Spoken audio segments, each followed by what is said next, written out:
This is something I've talked a lot about and covered as a financial educator myself.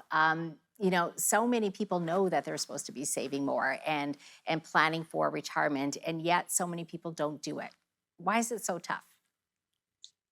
Well, there's so many competing demands on time, energy, and money. That it often that's just the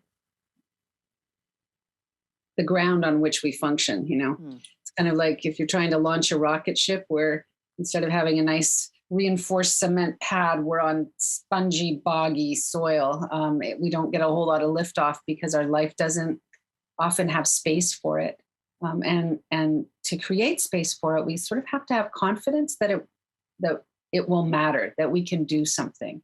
And sometimes people have a hugely difficult time figuring out where to even get started.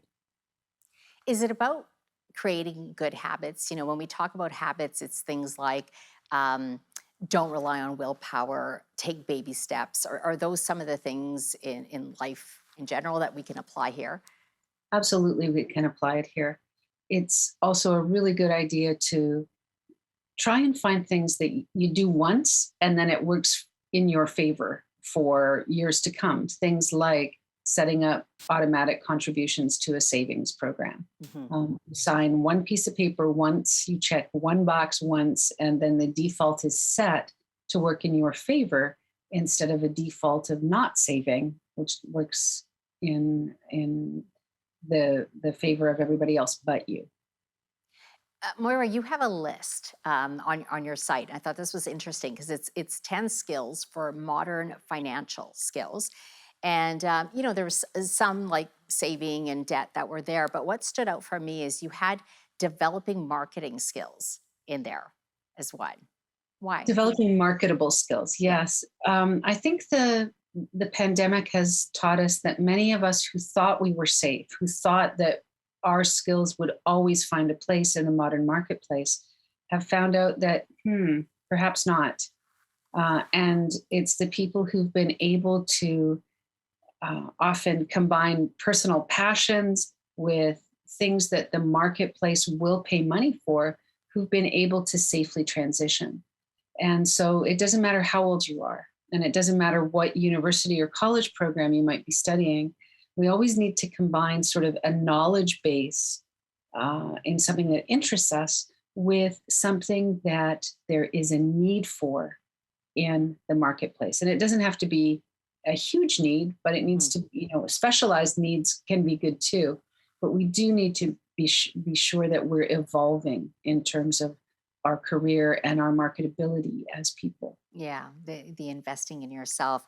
You also had respectful and productive money conversations to have those. That's a skill that we can develop over time. For those of you who have been married for some time, you may know that that's something that kind of evolves over the course of a relationship. And as you come to understand what each other's strengths and foibles are in the financial domain, you also learn how it is that you can best approach your partner and how it is that you can best manage your own anxiety or your own upset around things.